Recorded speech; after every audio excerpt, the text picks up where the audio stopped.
Isaías 8, versículos 1 a 18. O Senhor me disse, pegue uma tabuleta grande e escreva nela de maneira inteligível, Maer Salal Has-Bais.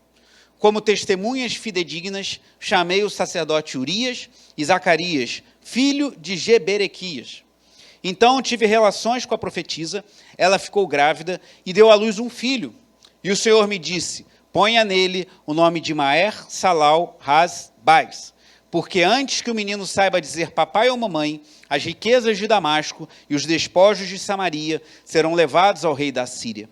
O Senhor falou comigo de novo, dizendo, visto que este povo desprezou as águas de Siloé, que correm brandamente, e está se derretendo de medo diante de Rezim e do filho de Remalias, eis que o Senhor fará vir sobre eles as águas do Eufrates, fortes e impetuosas, isto é, o rei da Assíria, com toda a sua glória. Essas águas encherão o leito dos rios e transbordarão por todas as suas ribanceiras, penetrarão em Judá, inundando-o e passando por ele chegarão até o pescoço. As suas asas estendidas cobrirão a largura de toda a sua terra, ó Emanuel. Fiquem furiosos, ó povos, e serão despedaçados. Deem ouvidos todos os países distantes, preparem-se para a batalha, e vocês serão despedaçados. Sim, preparem-se para a batalha, e vocês serão despedaçados. Elaborem projetos, mas eles serão frustrados. Deem ordens, mas elas não serão cumpridas, porque Deus está conosco. Porque assim o Senhor me disse, tendo forte a mão sobre mim, e me advertiu que eu não andasse pelo caminho deste povo. Ele disse, não chamem conspiração a tudo que este povo chama conspiração. Não temam aquilo que o povo teme, nem fiquem apavorados. Ao Senhor dos Exércitos, a Ele vocês devem santificar. É a Ele que devem temer. É dele que devem ter pavor. Ele será um santuário para vocês, mas será pedra de tropeço e rocha de ofensa às duas casas de Israel. Será laço e armadilha aos moradores de Jerusalém. Muitos deles tropeçarão, cairão e serão despedaçados, serão enlaçados e presos. Guarde bem o testemunho e cele a lei entre os meus discípulos. Esperarei no Senhor, que esconde o seu rosto da casa de Jacó. A ele aguardarei. É o versículo 18, que é o versículo tema desses cultos temáticos que teremos. Eu vou ler uma vez e peço que depois toda a igreja leia em voz alta. Eis-me aqui, com os filhos que o Senhor me deu, como sinais e maravilhas em Israel, da parte do Senhor dos Exércitos, que habita no monte Sião. Todos juntos? Eis-me aqui, com os filhos que o Senhor me deu, como sinais e maravilhas em Israel, da parte do Senhor dos Exércitos, que habita no monte Sião. Até aqui a palavra de Deus. Santo e eterno Deus, Tu que és santo, santo, santo, Tu que nos tem livrado, como cantamos, dos nossos inimigos que se levantam contra nós, a Ti que queremos louvar e adorar, como cantamos também, a Ti que temos o prazer em estar na Tua presença, ao Senhor nosso Deus, Deus único e verdadeiro, a quem pertencem todo o poder, toda a sabedoria. Tu és maravilhoso, Senhor. Perdoa os nossos pecados e fala aos corações, Deus. Como essa palavra tem calado o meu coração, eu creio que o Senhor traz um alerta e um despertamento para nós nessa noite. Que o Teu Espírito Santo fale, Deus. Pois quando falamos, quando vem da nossa parte, Deus, há pouco ou nenhum fruto. Mas quando o Senhor fala, quando o Teu Espírito fala, nosso ser se cala, a Tua voz inunda o coração daqueles que são Teus. Então fala aos corações, desperta para a honra e glória do Teu nome. Pois aqui está a Tua igreja, Senhor. Eu sou Teu servo, essa é a Tua igreja. Então fala com poder e autoridade, Senhor. Pois eu por mim mesmo não tenho nenhuma autoridade e nenhum poder, mas a Ti pertence todo o poder, toda a autoridade, toda a glória, toda a honra e louvor, Deus. Então fala ao Teu povo, Deus. Pois eu creio que Tu incomodaste de forma particular meu coração nessa semana, e eu lutei com essa mensagem, pois eu creio que Tu tem algo a falar ao nosso coração nessa noite, por louvor e glória do Teu nome. Então fala, Deus, que o Teu Espírito Santo tenha liberdade, que o Senhor venha constranger corações, que o Senhor venha mudar pensamentos, que o Senhor venha mudar cosmovisões, Senhor, que possamos ter uma visão de mundo de acordo com a Tua palavra, E que venhamos a temer aquilo que o Senhor deseja que temamos, ao Senhor somente, e não o que os incrédulos temem. Em nome de Jesus. Amém. Os irmãos podem se sentar.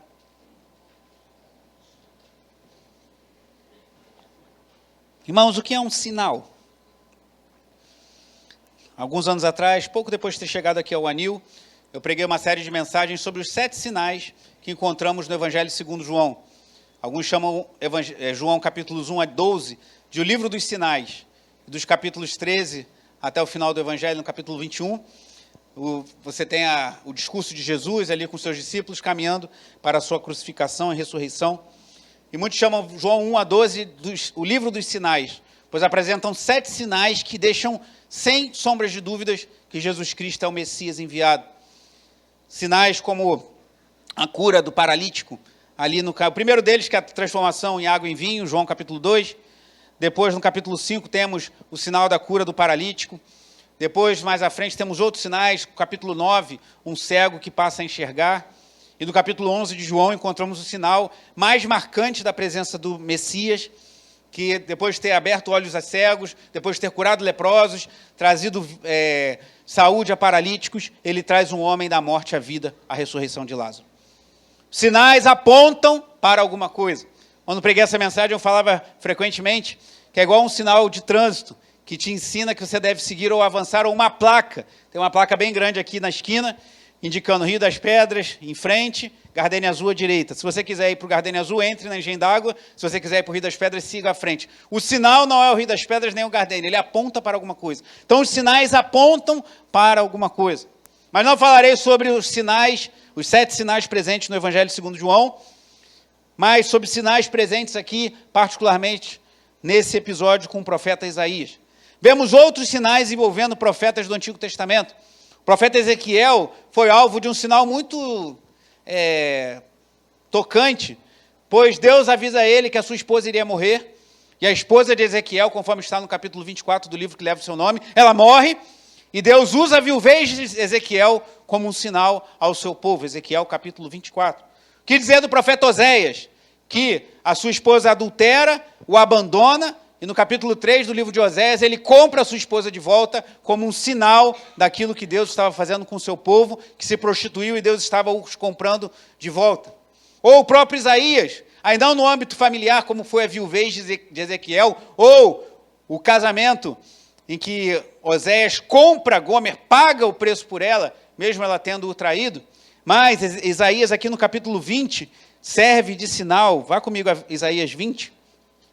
De uma forma bastante exótica, como Deus usa a vida do profeta Isaías. Nesse episódio de Isaías capítulo 20, a partir do versículo 1. E diz assim: no ano em que Tartã, enviado por Sargão, rei da Síria, veio a Asdod, atacou a cidade e a conquistou. Nesse mesmo tempo, o Senhor falou por meio de Isaías, filho de Amós, dizendo: solte de seus lombos a roupa de pano grosseiro e tire as sandálias dos pés. Isaías fez isso, passando a andar despido e descalço. Alguns entendem que Isaías andou nu por um período. Andou despido e descalço. O profeta Isaías. Versículo 3. Então o Senhor disse: assim como o meu servo Isaías andou por quanto tempo? 3 anos, irmãos. Despido e descalço, como sinal e prenúncio contra o Egito e contra a Etiópia, assim o rei da Síria levará os presos do Egito e os exilados da Etiópia, tanto moços como velhos, despidos e descalços, e com as nádegas descobertas, para a vergonha do Egito. Meu Deus! O profeta Isaías andou 3 anos, talvez não completamente nu, mas como os prisioneiros eram levados. Aquilo era uma imagem de prisioneiros de guerra sendo levados pelos seus conquistadores. Então, os profetas do Antigo Testamento, frequentemente, eram usados como sinais de uma mensagem que Deus gostaria de passar. Meu irmão, que Deus não nos use com esse tipo de sinal. Mas está na sua Bíblia e assim na minha também. Mas o sinal que veremos que Deus chamou Isaías para mostrar ao seu povo, dessa vez foi mais tranquilo no capítulo 8 do que no capítulo 20, ou menos dramático do que foi com Ezequiel, que perdeu sua esposa, ou com Oséias, que a resgatou da prostituição, pagando por ela. Deus manda que Isaías faça uma placa grande. Isaías capítulo 8, versículo 1. O Senhor me disse, pegue uma tabuleta grande e escreva nela de maneira inteligível. Maer Salal Has-Baz. Essa frase em hebraico significa rápido despojo, presa segura. Chamei testemunhas fidedignas, chamei o sacerdote Urias e Zacarias, filho de Jaberequias. O que ele fez? Deus mandou ele fazer uma placa, escrever essa frase que tinha uma mensagem para o povo. Só que olha o que diz o versículo 3. Aí talvez você pensar, vai lá na freguesia, né, Diácono Valqueir, a gente tem o irmão Adilson, que faz letreiros. De repente, Isaías podia chamar o irmão Adilson para fazer um belo letreiro com essa frase. Mas olha o que diz o verso 3. Então tive relações com a profetisa. A profetisa é a esposa do profeta, esposa de Isaías. Ela ficou grávida e deu à luz um filho. O Senhor me disse, ponha nele o nome de Maer Salal Has-Baz. O que isso quer dizer, irmãos? A mensagem do profeta era o filho do profeta. Deus queria que o filho de Isaías fosse uma mensagem ao seu povo. Deus escolheu que aquele profeta tivesse um filho e a grande placa que evidenciaria a mensagem de Deus ao seu povo seria o filho do profeta, que recebeu o nome que era uma mensagem ao rei Acaz. Antes de voltarmos aqui, vamos entender um pouquinho do contexto. O que está acontecendo? Para isso a gente tem que voltar um capítulo na Bíblia. Vá para o capítulo 7 de Isaías. Isaías 7:1 diz assim, nos dias em que Acaz, que foi um péssimo rei de Judá, filho de Jotão, filho de Uzias, era rei de Judá, Rezim, rei da Síria, e Peca, filho de Remalias, rei de Israel, subiram a Jerusalém para lutar contra ela, mas não conseguiram conquistá-la. Quando informaram a casa de Davi que a Síria estava aliada com Efraim, o coração de Acaz e o coração do seu povo ficaram agitados. Olha que imagem interessante, como se agitam as árvores do bosque com o vento. Já viu uma ventania muito forte e as árvores ficam balançando? Essa é a imagem que a Bíblia traz para mostrar o medo que Acaz tinha da ameaça. Porque os sírios se uniram ao povo de Israel, que nessa época haviam dois reinos, o reino de Judá no sul e o reino de Israel, também chamado de reino de Efraim, ao norte.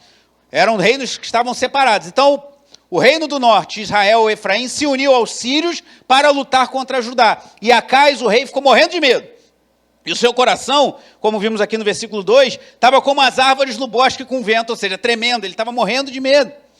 E aí o versículo 3 diz, então o Senhor disse a Isaías, vá agora com o seu filho Sear-Jazube, outro filho de Isaías que aparece aqui, encontrar-se com Acaz, que está na outra extremidade do aqueduto do tanque superior, junto ao caminho do campo do lavandeiro. Diga-lhe o seguinte, tenha cuidado e fique calmo, não tenha medo nem fique desanimado, por causa desses dois tocos de lenha fumegante, está falando dos dois reis, o rei de Israel e o rei da Síria, por causa do furor da ira de Rezim, rei da Síria, e do filho de Remalias, porque a Síria, Efraim e o filho de Remalias resolveram acabar com você, dizendo, vamos acabar e amedrontar o reino de Judá, vamos conquistá-los para nós e fazer reinar no meio dele o filho de Tabeal. O que está dizendo aqui?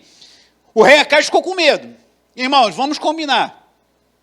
Não era motivo para ele realmente não ficar assustado. Dois reinos se unem para destruir o reino de Judá. Ele era o rei de Judá. E aí Deus manda o profeta Isaías com o seu filho, Sear-Jazube, que significa um resto voltará, para trazer uma mensagem para Isaías, uma mensagem de consolo para Acaz, para o rei. E como está no versículo 4, ele diz, tenha cuidado e fique calmo, não tenha medo.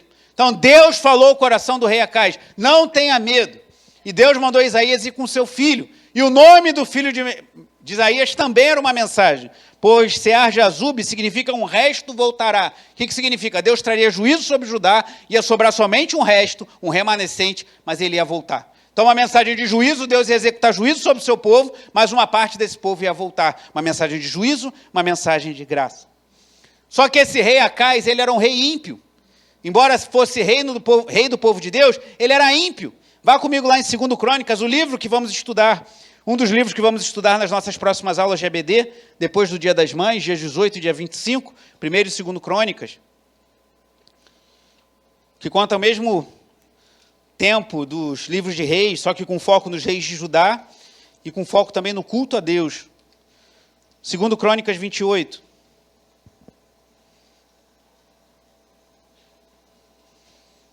Conta essa história 2 Crônicas, capítulo 28. Estou achando estranho que eu estou em 1 Crônicas. Versículo 5. 2 Crônicas 28, 5 até o 8. Só esses 3 versículos, depois vamos pular mais à frente. 2 Crônicas 28, 5. Por isso o Senhor seu Deus, falando de Acais, o entregou nas mãos do rei dos sírios, os quais o derrotaram e fizeram uma grande multidão de prisioneiros, que foram levados para Damasco. Acais também foi entregue nas mãos do rei de Israel, que lhe impôs grande derrota. Num só dia, Peca, filho de Remalias, matou em Judá 120.000, todos homens poderosos, por terem abandonado o Senhor, Deus de seus pais. Zicri, homem valente de Efraim, matou Mazéias, filho do rei, Azricão, alto oficial do palácio, e Eucana, o segundo depois do rei. Os filhos de Israel levaram presos de Judá, seu povo irmão, 200.000, mulheres, filhos e filhas. Saquearam também muitos despojos que levaram para Samaria. Deus tinha falado para Acais, busque no Senhor, fique calmo. Mas Acais não obedeceu à voz de Deus por meio do profeta. E aí sofreu essa derrota terrível. E olha o que diz aqui no versículo 16, 2 Crônicas 28. E a gente entende por que Acais sofria as derrotas. Naquele tempo, o rei Acais, versículo 16, mandou pedir aos reis da Assíria que o ajudassem. Deus falou por meio do profeta que buscasse ajuda no Senhor. O que o rei Acais fez? Buscou ajuda na Assíria. E aqui eu começo a entender o que eu creio que Deus está nos chamando a falar por meio desse texto. O Senhor é a nossa fonte. O Senhor é aquele que nos ajuda em meio às nossas batalhas. Cantamos há pouco, quem pode livrar como o Senhor? Só que esse rei ímpio, o rei Acais, buscou ajuda não no Senhor, mas no rei de um outro povo poderoso. E o que aconteceu? Deu tudo errado para ele. Olha o que diz ainda em 2 Crônicas 28, apenas os versículos 19 a 21. Diz assim, porque o Senhor humilhou Judá por causa do rei Acais, porque este havia permitido que Judá caísse em imoralidade e foi completamente infiel ao Senhor. O rei Tiglat-Pileser da Assíria atendeu o pedido de Acais, porém, em vez de ajudá-lo, deixou o quê? O que está escrito aí, versículo 20? Deixou-o num aperto ainda maior. Vou ler novamente, para você ler comigo, no final do versículo 20. O rei Tiglat-Pileser da Assíria atendeu o pedido de Acais, porém, o que está escrito? Em vez de ajudá-lo, deixou num aperto ainda maior. Por quê? Versículo 21 responde, porque Acais pegou objetos da casa do Senhor, do palácio real e das casas dos príncipes e os deu ao rei da Síria, porém isso não lhe serviu de nada. O rei Acais estava com um problema, irmãos, problema sério. 2 reinos se uniram para lutar contra ele. Deus manda o profeta Isaías, o profeta fala, fique calmo, busque refúgio no Senhor. O que Acais faz? Busca no rei da Assíria. E o que acontece? Ele é destruído, porque ele não confiou no Senhor, ele era um homem infiel. Esse é o contexto de Isaías 8. Volte comigo lá para Isaías capítulo 8. Então, nesse contexto de um rei ímpio, de um rei infiel, que confiava mais no poder dos homens do que no auxílio de Deus, Deus manda Isaías colocar no seu filho esse nome que tem uma mensagem, irmãos. E aqui eu começo a pensar no que Deus quer falar aos nossos corações nessa noite, eu creio. E também nesses cultos dedicados à família que teremos em maio e junho. As nossas famílias são um sinal da glória de Deus, irmãos. Assim como eu creio que Deus fez com Isaías, Deus deseja que a nossa casa, os nossos filhos, sejam uma mensagem ao mundo de que Deus é fiel, de que Deus é poderoso e que há refúgio somente nele. Deus usou a vida do filho de Isaías, dos 2 filhos, como vimos, o outro filho também tinha uma mensagem, para trazer uma mensagem a um povo infiel, a um povo imoral, a um povo idólatra, e eles não deram ouvidos. Então, primeira mensagem, primeira aplicação dessa mensagem, Deus deseja, como fez com Isaías, usar as nossas vidas e as nossas famílias para transmitir uma mensagem ao mundo. E, meus irmãos, como precisamos de famílias que mostrem a fidelidade de Deus por meio das suas vidas. Vivemos dias difíceis para as famílias, mesmo dentro da igreja. As famílias têm sido atacadas e de forma muito sutil, de forma muito vigorosa pelo inimigo de nossas almas. As famílias têm sido afrontadas. Hoje em dia, a gente inclusive está estudando um livro com os homens, Família Guiada pela Fé, e o autor fala muito sobre isso. Eu estava lendo o final do livro essa semana, e ele alerta muito sobre isso. Hoje em dia, pessoas que querem ter filhos são tratados como loucos. As pessoas estão mais preocupadas em cuidar da sua saúde, cuidar do seu corpo, cuidar das suas finanças, cuidar da sua carreira, o que por si só não tem problema. Devemos cuidar da nossa saúde, devemos investir em nossa carreira até certo ponto. Mas quando você fala que quer ter filhos, às vezes a pessoa fala, mas você é novo demais. Mas a pessoa já tem quase 30 anos. Às vezes você passa pela tristeza que eu já vi algumas vezes, de pessoas quando já passam, às vezes uma mulher quando já está com 40 anos vai pensar em ter filho e descobre que não tem condições mais. E aí já é tarde demais. A nossa sociedade tem se levantado contra a família. E pessoas hoje tratam aqueles que querem se dedicar à família, que querem manter um casamento, dedicar-se a ele, usar filhos para serem instrumentos da glória do Senhor como loucos. E o autor do livro que estamos trabalhando com os homens fala muito sobre isso. Então, a primeira coisa, Deus chama as nossas famílias para serem um sinal da sua glória entre os homens. Deus quer que os nossos filhos, como os filhos de Isaías, sejam uma mensagem ao mundo, irmãos. Seja uma mensagem de que Deus continua agindo, de que Deus continua trabalhando, de que Deus continua agindo no meio do seu povo. Pule lá para o versículo 18, que é um versículo que falou muito ao meu coração anos atrás, já há muito tempo, mas falou muito forte também quando do nascimento da Raquel. Eu me lembro uma vez eu andando com eles no colo assim, e esse versículo, fui orando esse versículo ao meu coração, pois Isaías fala em Isaías 8,18, que é o tema dessa arte que apresentei há pouco. Eis-me aqui com os filhos que o Senhor me deu, como sinais e maravilhas em Israel, da parte do Senhor dos Exércitos, que habita no Monte Sião. O que Isaías está falando? Eu e meus filhos somos um sinal da parte de Deus no meio da terra. Eu espero que essa mensagem te desperte para isso, meu irmão, minha irmã. Independente de você ter filhos ou não, mas que a sua vida e a sua família, especialmente você que tem filhos ou que pretende tê-los, que você pense como falou Isaías e faça das palavras de Isaías aqui as tuas palavras. Eis-me aqui, Senhor, com os filhos que o Senhor me deu, como sinais e maravilhas em Israel, da parte do Senhor dos Exércitos. Já fiz essa oração muitas vezes, segurando Daniel e Raquel no colo, até antes mesmo do nascimento do João, pedindo ao Senhor que meus filhos sejam um sinal da ação de Deus nesse mundo, irmãos. E nós precisamos fazer isso. E isso vai custar. Porque a gente vive numa cultura que quer cada vez mais afastar os filhos dos pais. Cada vez mais cedo as crianças são afastadas dos pais. Eu não quero condenar quem coloca filhos muito jovens em creche. Tem pessoas que em certas circunstâncias não têm o que fazer, e nós entendemos isso. Há mulheres que não têm marido, pessoas que precisam trabalhar numa jornada mais puxada. Mas há muitas pessoas hoje que se afastam do filho muito cedo, sem necessidade. Eu lembro uma vez que eu conversei com uma mulher que trabalhava numa creche na Barra da Tijuca, e ela falou para mim assim, olha, tem mães aqui, com perdão da expressão, se é que pode chamar uma pessoa dessa de mãe, que deixa o filho 7 horas da manhã de biquíni, vai para a praia e volta 7 horas da noite para buscar o filho. Para que ter filho? Só para dizer que tem? Uma pessoa que passa o dia inteiro na praia não está deixando o filho na creche porque precisa trabalhar. Está depositando o filho, se livrando dele e passando o dia curtindo. E a nossa cultura estimula isso. Cada vez mais cedo nos afastarmos dos nossos filhos, delegarmos o cuidado dos nossos filhos a outros, terceirizarmos que nossos filhos sejam criados, sejam instruídos, sejam educados por outros. Nossa sociedade muito influenciada pelo pensamento marxista, comunista, que quer justamente tomar as crianças para inculcar na cabeça deles as ideologias comunistas. E aí, por isso que a escola se torna um grande laboratório de engenharia social, e muitos pais não abrem os olhos para isso. A gente precisa estar com os nossos filhos por perto, irmãos. Na medida do possível, eu não quero condenar ninguém, porque eu sei que há situações difíceis, mas se queremos, como Isaías, falar, Senhor, eis-me aqui com os filhos que o Senhor me deu, como sinais e maravilhas, a gente vai ter que pagar um preço. Não é fácil, irmãos, criar filhos numa cultura como a nossa.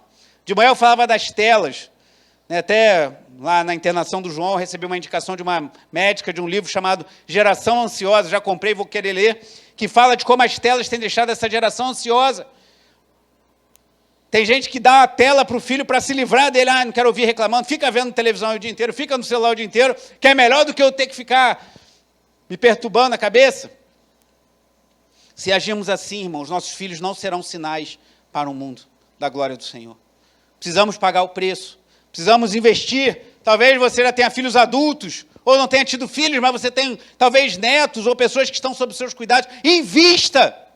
Se você deseja que, assim como Isaías, seus filhos sejam sinais e maravilhas da parte do Senhor dos Exércitos, você vai ter que pagar um preço, vai ter sacrifício, mas Deus vai nos honrar, irmãos. Só que precisa ter o eis-me aqui. Está no início do versículo 18. Eis-me aqui, você tem que matar no peito. E eu quero muito chamar a atenção das mulheres, mas especialmente dos homens, que é quando o homem assume esse papel, quando o homem mata no peito e fala, eu sou o cabeça da casa, como diz Paulo, assim como Cristo é o cabeça da igreja, o homem é o cabeça da mulher, eu sou o cabeça, eu sou o responsável, e eu não vou permitir que meus filhos sejam educados por uma educação comunista, marxista, materialista, meus filhos serão disciplinados pela palavra do Senhor. Quando o homem assume esse papel, não que a mulher não possa fazê-lo, mas quando o homem mata no peito, irmãos, o homem tem uma autoridade, como a mulher tem também, mas como cabeça da família, ele fala, na minha casa não. Na minha casa, a disciplina do Senhor, a admoestação do Senhor vai prevalecer, que eu quero que meus filhos sejam sinais e maravilhas da parte do Senhor dos Exércitos. Em Israel isso faz muita diferença. Volto a dizer, não que as mulheres não possam e não façam diferença, mas quando o homem assume o seu papel, irmãos, e fala, na minha casa meus filhos serão instruídos nos caminhos do Senhor. Isso faz toda a diferença. Então, primeiro ponto, no meio daquele caos, um rei iníquo, um rei ímpio, um rei imoral, sendo ameaçado, que não buscou auxílio no Senhor, buscou auxílio no rei da Síria, e deu tudo errado para ele. Enquanto ele buscava, olha que coisa, ele buscava o auxílio de exércitos poderosos, Deus fala que uma criança vai nascer. As coisas de Deus enganam, confundem a cabeça dos homens. Ele está pensando em chamar o exército mais poderoso dos seus dias, o exército assírio, para combater os sírios e os israelitas. E Deus fala para Isaías, tenha um filho e coloque o nome nele, que será um sinal. Deus confunde, irmãos. E o segundo ponto dessa mensagem, aqui, Deus nos ensina ao que temer. Versículo 12, diz assim, não chamem conspiração a tudo o que este povo chama conspiração. E preste bem atenção no que diz a segunda parte do versículo 12. Não temam aquilo que o povo teme, nem fiquem apavorados. Leia comigo em voz alta o versículo 12, por favor. Não chamem conspiração a tudo que este povo chama conspiração. Não temam aquilo que o povo teme, nem fiquem apavorados. O que o povo temia aqui? Os inimigos, irmãos. Não era para menos. Uma coalizão Síria e Israel para lutar contra Judá, o povo estava apavorado. E o que o povo hoje teme? O que as pessoas que não conhecem Cristo temem no que tange a seus filhos? Talvez tema que seu filho não tenha uma situação financeira melhor do que a sua, que seu filho não tenha uma carreira de projeção, que seu filho não tenha um nome. E muitos pais, irmãos, sendo bem honesto, não estão tão preocupados com o filho, mas estão preocupados com a sua própria glória, que querem falar que tem um filho engenheiro, que tem um filho advogado, que tem um filho médico, e nenhum problema você ter um filho que seja qualquer uma dessas carreiras, que siga qualquer uma delas. Mas às vezes o pai está muito mais preocupado em mostrar ao mundo, olha aqui, eu criei um filho que é um doutor, e eles temem serem humilhados pela glória dos homens.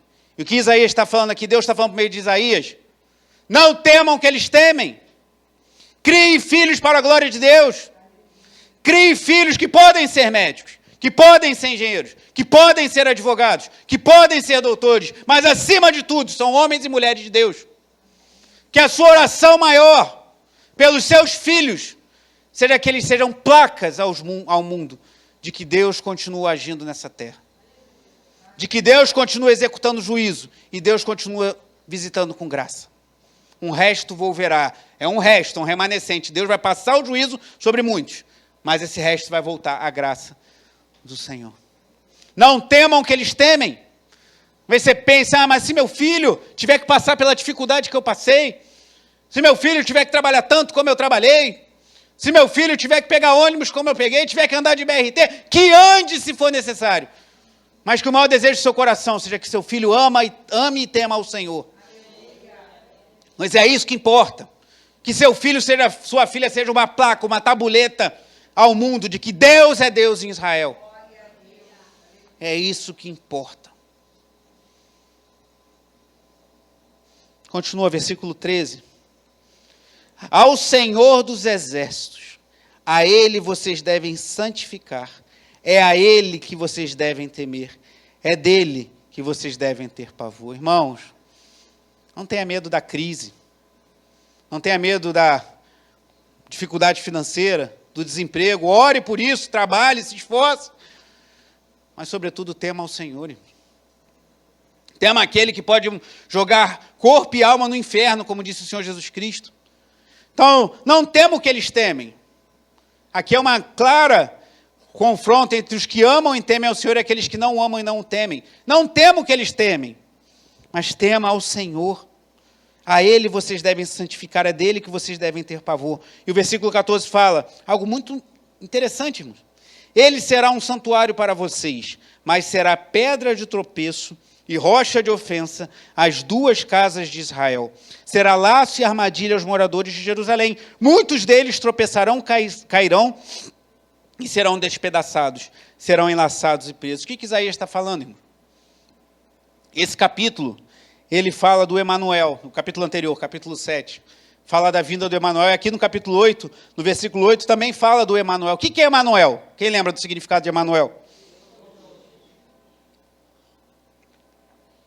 Mas sabe o que esse versículo está dizendo? Deus conosco é uma moeda de duas faces. Para aqueles que temem a Deus é uma bênção, Deus conosco. Para aqueles que o rejeitam é um sinal de juízo. O Emanuel, uma bênção para aqueles que amam o Senhor e o temem. Mas para aqueles que o rejeitam, é terrível. As pessoas temem tanta coisa nessa vida, irmãos. Mas a Bíblia diz que terrível é cair nas mãos do Deus vivo. O Emanuel é um sinal de bênção para aqueles que são dele. E um sinal de juízo para aqueles que o rejeitam. Não é o que lemos aqui? Ele será santuário para vocês, mas será pedra de tropeço e rocha de ofensa às duas casas de Israel. Será laço e armadilha aos moradores de Jerusalém. Muitos tropeçarão, cairão e serão despedaçados, serão enlaçados e presos. Às vezes a gente pede a presença de Deus, devemos pedir, e Deus se manifesta. Eu falava hoje de manhã que ontem eu estive aqui na reunião de jejum, cheguei meio agitado, que eu trouxe as crianças, que minha mãe fez um trabalho com as crianças, e aquela coisa, arruma um, arruma outro, dá lanche, que não sei o quê. Cheguei aqui antes do culto, mas gosto de chegar com mais antecedência, cheguei um pouco mais em cima, e fiquei ali tocando meu violão, o Enzo ministrando louvor, e eu fui tão abençoado aqui. Mas essa igreja, irmão, vamos ser honestos, é uma igreja pequena.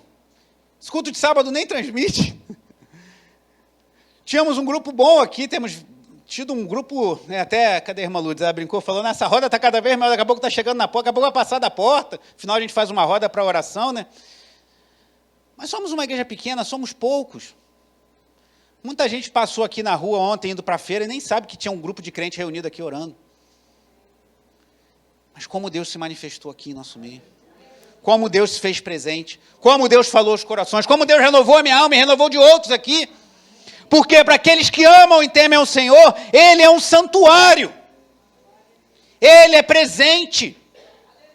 Não importa se a casa é pequena, não importa se a casa é simples, não importa se tem muitos ou poucos, mas Ele é presente na vida daqueles que o temem, porque Ele é Deus Emanuel.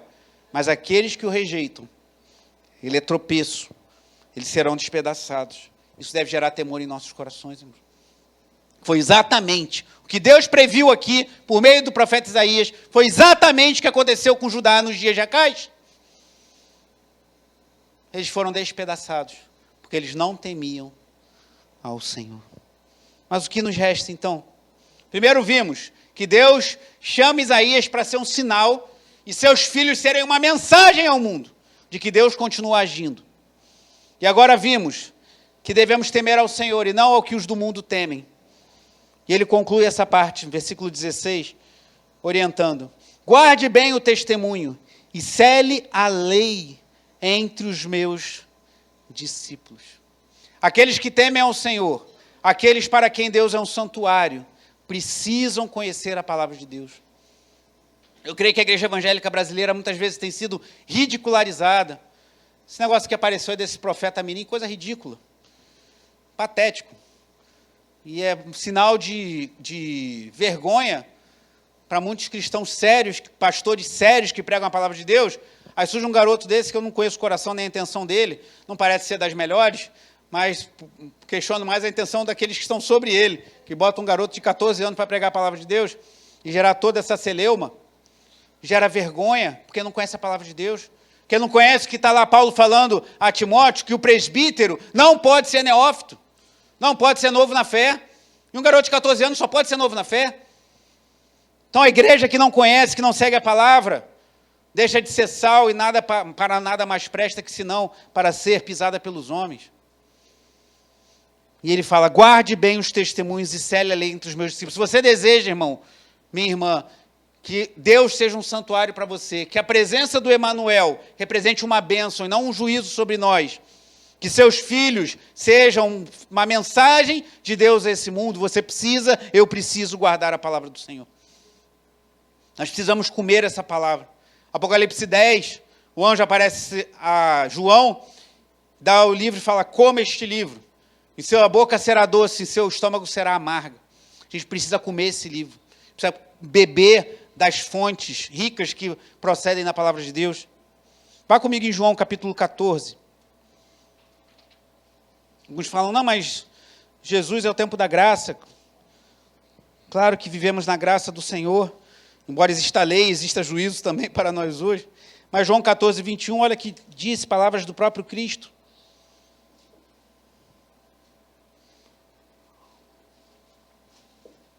Se eu perguntasse aqui, quem ama, cantamos há pouco, né? Quero amar-te, sempre mais e mais. Que bela canção. Gostamos de cantar isso. E que seja de coração, quero amar-te, sempre mais e mais. Mas será que de fato amamos a Jesus? Vamos ver se passamos por esse crivo que ele apresenta aqui em João 14, a partir do versículo 21. Aquele que tem os meus mandamentos e esse é o que me ama.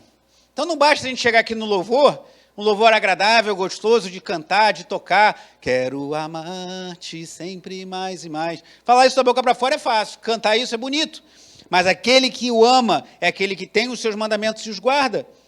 E ele continua, e aquele que me ama será amado por meu Pai, e eu também o amarei e me manifestarei a ele. Versículo 23. Jesus respondeu, se alguém me guardará a minha, e meu Pai o amará, e viremos para ele e faremos nele morada. Então Jesus condiciona. Aquele que tem os meus mandamentos e os guarda, esse é o que me ama. Se alguém me ama, guardará a minha palavra. Então, quando Isaías, voltando lá para Isaías 8,16, fala, guarde bem o testemunho e cele a lei entre os meus discípulos, eu creio que Deus está chamando a atenção, que a gente precisa conhecer a palavra de Deus mesmo. E no versículo 17 diz, esperarei no Senhor, que esconde o seu rosto da casa de Jacó, a ele aguardarei. E aí vem o versículo 18, eis-me aqui, com os filhos que o Senhor me deu, como sinais e maravilhas em Israel, da parte do Senhor dos Exércitos, que habita no monte Sião. Deus chamou Isaías para que por meio dos seus filhos trouxesse uma mensagem de juízo, mas também de esperança, pois um resto volverá, o filho que aparece lá no capítulo 7. E esse filho agora traz uma mensagem de juízo para um rei ímpio. Deus deseja que a nossa vida, a nossa família, seja uma mensagem a esse mundo, de que continua existindo um Deus todo-poderoso, que pode operar maravilhas no meio de nós, irmãos. Que pode restaurar famílias, que pode ser um santuário, como lemos aqui no versículo 14, para aqueles que o temem. Mas assim como Isaías, precisaremos fazer o eis-me aqui. Eis-me aqui, Senhor. Estou aqui com os filhos que o Senhor me deu, como sinais e maravilhas. O sinal aqui não foi como Ezequiel, que perdeu a sua esposa. Isso foi um sinal, Ezequiel 24. Como Oséias, que comprou a sua esposa que havia adulterado, como Oséias 3. Ou como o próprio Isaías, que andou despido e descalço, em Isaías capítulo 20. Ou como os sinais dos dias de Jesus, do Evangelho de João, os 7 sinais, milagres que Jesus operou, mostrando que ele é o Messias. O sinal aqui é que a família de Isaías seria um sinal claro da glória de Deus entre os homens. E para concluir esse texto maravilhoso da palavra de Deus, um pouco difícil, mas que eu creio que tem uma mensagem clara para nós. ele está emoldurado por dois textos também marcantes. Volte ao capítulo 7, versículo 14. Isaías 7, 14. Diz assim: portanto, o Senhor mesmo lhes dará um sinal. Eis que a virgem conceberá e dará à luz um filho, e lhe chamará Emanuel. Há muita controvérsia entre os estudiosos da Bíblia se esse Emanuel, essa profecia se cumpriu nos dias de Isaías, ou era uma profecia para os dias de Cristo, ou os dois. Em Mateus capítulo 1, versículo 23, você não precisa abrir, na tua Bíblia talvez seja uma notinha de rodapé, apontando para Mateus 1, 23, o evangelista Mateus, inspirado pelo Espírito Santo, aplica esse texto a Cristo. Então, para mim, não há dúvida de que está falando do nosso Senhor e Salvador Jesus Cristo. Mas pode ser uma dupla profecia que se cumpriu nos dias de Isaías, com o nascimento de uma criança, e com o nascimento de Jesus Cristo, muitos anos depois. Então, aqui fala do Messias. O texto de Mateus não deixa dúvida. E avance para o capítulo 9, que é muito conhecido. Falamos muito dele, especialmente no Natal. Capítulo 9, versículo 6. Isaías 9, 6. Porque um menino nos nasceu, um filho se nos deu, o governo está sobre os seus ombros, e o seu nome será Maravilhoso Conselheiro, Deus Forte, Pai da Eternidade, Príncipe da Paz. Ele estenderá o seu governo. Vamos ler todos juntos, alguns estão lendo. Vamos ler então os versículos 6 e 7, todos juntos. Porque um menino nos nasceu, um filho se nos deu, o governo está sobre os seus ombros, e o seu nome será Maravilhoso Conselheiro, Deus Forte, Pai da Eternidade, Príncipe da Paz. Ele estenderá o seu governo e haverá paz sem fim sobre o trono de Davi e sobre o seu reino, para o estabelecer e para o firmar com juízo e com justiça, desde agora e para sempre. O zelo do Senhor dos Exércitos fará isto. Então, Isaías 8,18, em que ele fala: eis-me aqui com os filhos que o Senhor me deu. Em Israel somos sinais e maravilhas da parte do Deus Todo-Poderoso. Está emoldurado, é como se fosse um quadro. De uma margem, Isaías 7,14, falando do Emanuel que viria, e na outra, Isaías 9, falando da vinda também. Porque só Jesus, só Deus pode ser o Deus forte, Pai da eternidade. Os atributos aqui apontam para alguém que é diferente. E esse alguém é nosso Senhor e Salvador Jesus Cristo. E Jesus usa o texto de Isaías, uma última leitura, Hebreus capítulo 2.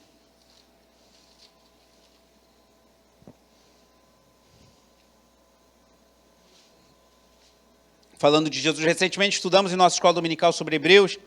Hebreus fala que Jesus é superior aos anjos, Jesus é superior ao sacerdócio levítico. E aqui em Hebreus 2, depois fala de Jesus superior a Moisés, Jesus superior a Josué. Foi muito bom o estudo que fizemos aqui na escola dominical sobre Hebreus.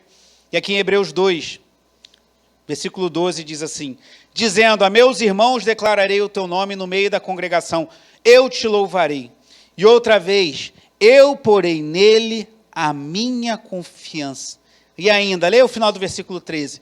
Eis aqui estou eu e os filhos que Deus me deu. Uma citação de Isaías 8, 18. A imagem de Isaías com seus filhos vira uma sombra de Cristo com a sua igreja. Deus em Cristo nos fez seus filhos. E Ele está junto conosco. E não, isso não é uma ideia, uma interpretação, ou que eu li num comentário bíblico, está na palavra de Deus. Deus quer que a nossa família seja um sinal da sua glória entre os homens. Deus quer que a sua vida seja um sinal da glória entre os homens. Você jovem, solteiro, você que não casou, ore ao Senhor e peça a Deus que você case com alguém que tem esse mesmo propósito. Gerar filhos que serão uma placa ao mundo da glória de Deus.